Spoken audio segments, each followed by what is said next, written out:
wengine jirani kwa kuja kuwa pamoja nasi. Tuwapigie makofi ya kuwashukuru. Asanteni sana.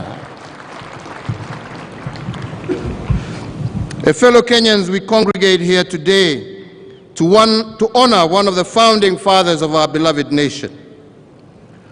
We are here not only to mourn an incalculable loss, but also to celebrate a magnificent life. We celebrate a man of faith, a man of family, a man of honor, and a man who always put Kenya and Kenyans first. So my fellow citizens, whereas President Kibaki has rested and a remarkable life ended, his service to our country will not rest until the last mile of his bold vision for our country, Kenya, is complete. We honor and salute him today for his toil in the run-up to our nation's independence, and most notably, as amongst the leading architect of the modern Kenyan state. As one of the last standing heroes of our independence struggle, he had a special calling to execute the last chapters of the vision of our founding fathers, and he did this with surgical precision and a total disregard for what the naysayers thought of him. He finished the last mile of our founding vision as a nation, but he did not stop there. He helped us lay the foundation upon which future generations shall also build. But to this, I must add one more thing. President Kibaki was by all means a modest man and did not believe in loud shouting. When the limelight was shone on him, he tended to coy and hide. And this is because he found virtue and joy by doing the ordinary things that fulfilled his promise and purpose. He knew that he could not fulfill his purpose in the presence of cheering crowds, and he had to do this in the privacy of his space. And his desire to contribute to transform our country, Kenya, in his quiet and secluded space with no one watching is what makes him a legend and a man of purpose. Fellow Kenyans, ladies and gentlemen, allow me to celebrate the man lying before us using three frames: Kibaki the man, Kibaki the leader, and Kibaki the visionary.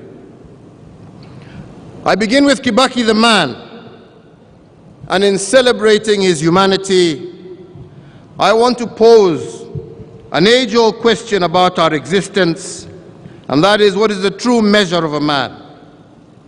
How do you judge a man after he has served God, his generation, and country? Do you measure a man by his financial exploits or by how many lives he touched? Do you measure a man by the victories he gained or how he dealt with those he vanquished? Do you measure a man by how he handles losses, failings, and tragedies, or how magnanimous he is when he bags a win? Do you measure a man by how he treats his peers and equals, or how he treats his subordinates? Do you measure a man by what he started or by what he finished? Do you measure a man by how he handled his finest moments or by how he handled his lowest moments? If you want to know the true measure of a man, watch what he does with power, how he handles his opponents, how he treats his wife and family, and what he does with his influence.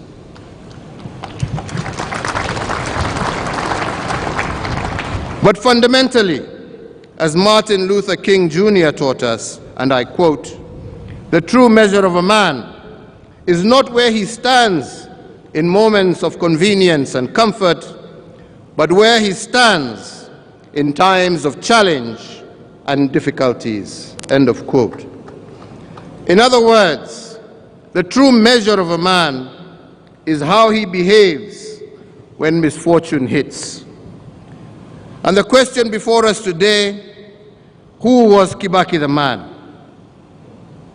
How do you measure a man who was sworn in as president in a wheelchair? How do you measure a man who suffered ill health during his first year of his presidency, and in his lowest moments, he did not give up, but he soldiered on? How do you measure a man under whose watch Kenya experienced our darkest moment in 2007, yet in this moment, President Kibaki shook the hand of his opponent and invited him to form government with him on a 50-50 basis, despite opposition from some of his own supporters? Kibaki, the man, had an incredible gift of tolerance. He had the ability to take in pressure and pain without showing distress. And this is why he was known as a man of few words. From his 50 or so years of active politics, he learned not to rush into judgment and decisions. He learned to lay in wait until the swollen river had found its course. When moments were dark, he chose to be the light. When reason was scarce, he became the voice of reason. And when hope was down, he encouraged us all to exercise the gift of long-suffering. And if a man is not measured by what he started, but by what he finished, then the record must reflect that the Honorable Mwai Kibaki finished very strong. The end of Kibaki the man can only be summarized by the words of Apostle Paul when he said this of his own life, and I quote, "I have fought the good fight, I have finished the race, and I have kept the faith." This too must be recorded in our books of history as the finishing line of the Honorable Mwai Kibaki. He fought the good fight, finished the race, and he without doubt kept the faith. So, Your Excellencies, fellow Kenyans, ladies and gentlemen, turning to Kibaki the leader, as we have heard from the story of his life and times, as far back as July of 1974, the Honorable Mwai Kibaki was named by Time magazine as one of the 150 men and women who would become new world leaders. 6 years later, in 1997, and 9 years later, in 1981, the same magazine named him as one amongst 100 people with remarkable leadership qualities. So the world had noticed his leadership promise. But his leadership abilities were not only obvious to the editors of Time magazine and the world at large, they were also noticed by those close to him as well. His professor at Makerere University in the 1950s, Professor Keith Ingram, noted, if Honorable Mwai Kibaki had not joined politics, he was destined to become the first African president of the World Bank. A similar observation was made by the former World Bank president, Mr. Robert McNamara, who noted that President Kibaki was one of the greatest economic brains produced by Africa. And this is not a wonder, because President Kibaki was also the first African to attain a first-class honors degree from the prestigious London School of Economics and Political Science. But how did his leadership abilities, celebrated by the world, translate at home? How do we measure Kibaki the leader during his 50 years of service to our country?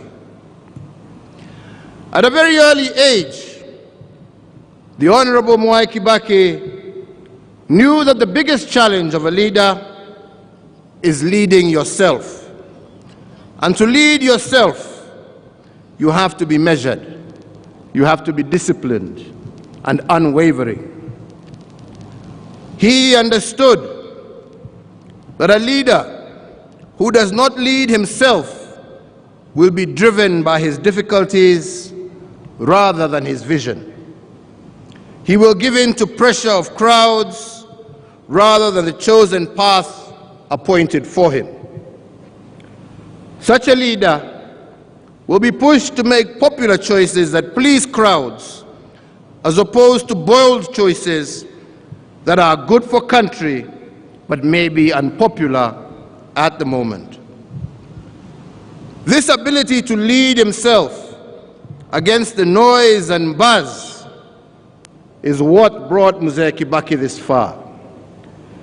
His ability to lean in and deal with his most darkest and difficult moments, not in public, but in seclusion, is what distinguishes him as a great leader.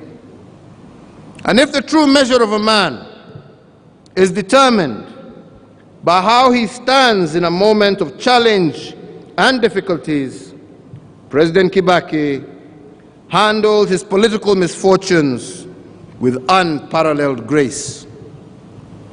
In every low moment, he acknowledged the impending danger, but chose to focus on the attendant opportunities. And two examples will support my observation here. The first happened in 1988, after the infamous Mlolongo election. During this election, the Honorable Mwai Kibaki had served as Vice President and Minister of Finance for 10 years under President Moi. When the new government was formed after the election, the Honorable Mwai Kibaki was demoted from his position as Vice President and made the Minister for Health. At that time, popular voices countrywide wanted him to reject what they saw as a humiliation and resign from government altogether. But he shunned the voices of the crowds and opted for the lonely and unpopular path then. To the shock of the nation, he embraced his demotion with grace and continued to serve the country in a lesser capacity. But his superior reasoning was that leadership is not a position, it is a service. And he was ready to serve the country in any position the people summoned him to. With this reasoning, the demands for his resignation were put to rest. The second demotion of his leadership came at the darkest hour in our history as a nation. This was the post-election violence of the year 2007. President Kibaki admitted to all of us that this was one of the lowest moments in his career as a political leader. But turning inwards, he converted this political misfortune into a constitutional moment. You cannot talk about the 2007 crisis without going back to the 2005 constitutional referendum. During this referendum, President Kibaki and his team, that were called Banana Team, suffered a resounding defeat in the hands of the Orange Team. But he banked the referendum loss as a dream deferred. And he knew that one day, someday, we will fulfill Kenya's clamor for a new constitutional dispensation. Then the 2007 crisis presented itself. At first, it was devastating, but with time, it gave him the opportunity to engage in a constitutional reset executed through bold and uncharted waters. First, and against the wishes of many, he ceded half of his government to his rival then, and he invited Prime Minister Raila Odinga to co-create government with him. Second, he needed to build consensus around his decision. And he did this because he understood that leaders do not look for consensus, rather they build consensus, as once again Martin Luther King Jr. told us. In March of 2008, he led the enactment of minimal constitutional changes to our independence constitution, which established the position of Prime Minister and 2 deputies, of which I am proud to have served as one. With the 2008 consensus in place and an inclusive government formed, the crisis of 2007 was resolved and spirited away. And in June of that year, our Vision 2030 was launched, setting the stage for better planning and the highest economic growth ever recorded in Kenya. The other notable achievement, which is also the third reset to our constitutional order, was the 2010 referendum. This referendum was meant to retire our independence constitution and align our supreme law to the aspirations of a new republic. And in August of 2010, the deferred dream in 2005 became a reality, and apart from Vision 2030, the challenges of 2007 had gifted our country a new supreme law, the Kenya Constitution 2010.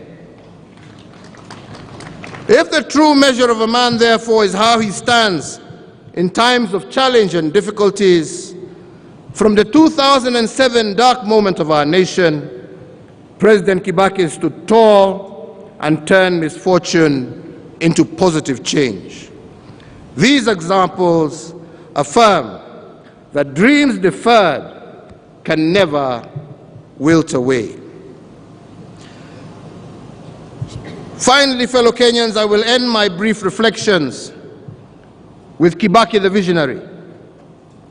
At the age of 29, the Honorable Mwai Kibaki was persuaded by Mzee Jaramogi Oginga Odinga to quit a well-paying job as a lecturer at Makerere University in Uganda and to take up a job that offered nothing but a promise. If this professor at Makerere University was right, Honorable Mwai Kibaki had the hope of becoming the first African president of the World Bank, a much safer and a much more assured path. But he rejected this dream in pursuit of a more challenging vision. He took on the job as the executive officer of KANU, then a little-known entity where he would survive on nothing but stipends. For him to make this decision, he must have been propelled by a vision that loved country more than self. Although identified by the international media as a world leader, he chose not to take the trodden path. Instead, he opted for the uncharted path of an independent Kenya and leave a trail. And this is what the 29-year-old Kibaki did. But to follow such a hazy path, he must have listened to an inner voice, a voice that led him to what the heart sees, but not what the eye sees. A voice that took him to the path of faith. And because of this walk of faith, the Honorable Mwai Kibaki must go down on record as a guardian visionary of our republic. Armed with faith and vision, the young Kibaki, alongside the likes of T.J. Mboya, drafted the founding instruments of our economy. Indeed, sessional paper number 10 of 1965 on African socialism and its application to planning in Kenya, drafted by him and Mboya, remains the guiding light of our economic transformation. When he became president in 2002, he went back to this original blueprint and upgraded it to the Vision 2030 that now guides our country forward. And using this document, he encouraged us not to be intimidated by bold projects. And that is why my administration, inspired by this thinking, has accelerated what I call the big push investments, especially in the area of infrastructure. And if President Kibaki authored Vision 2030, the next administration must take us to a bolder plan. They must give us Vision 2063, a blueprint for Kenya at 100 years and beyond. So, Your Excellencies, fellow Kenyans, ladies and gentlemen, the man lying before us today was a gentleman, a measured man, a man of few words, but a man of decisive action. If he was with us here today, he would have instructed us to choose leadership over politics. He would have told us that leadership is about vision, politics is about positions, and that nations are founded on visions. President Mwai Kibaki epitomized the quote that life is no brief candle. It is a sort of splendid torch which holds bold for a moment and a desire to make it burn as brightly as possible before handing it on to future generations. The light President Kibaki lit will never flicker out, because his torch continues in the lives of millions. Therefore, as we mourn his passing, we are reminded that it would be a tragedy if we let die what he left alive in our hearts and memories. On this day, President Mwai Kibaki's enduring legacy illuminates our nation and our great African continent, placing him as one of the greatest African statesmen of his generation. To his family, to you, Judy, Jimmy, David, and Tony, and to your families and the entire extended Kibaki family, I deeply share in the pain of your loss and pray that you will find comfort in the words of the psalmist when he said, and I quote, Hold on, my child, for weeping may endure only for a night, but joy comes in the morning. Remember, my dear brothers and sisters, that no night can last forever. The sun will always rise, and with dawn comes hope and light. May God bless you all. May God bless Kenya. May God bless this great continent of Africa. Na Mungu amlaze baba yetu pahali pema, ampatie amani, na tutaendelea kuwaombea na tukae na huo umoja ambaye ametuachia. Mungu awabariki na Mungu awalinde. Asanteni sana.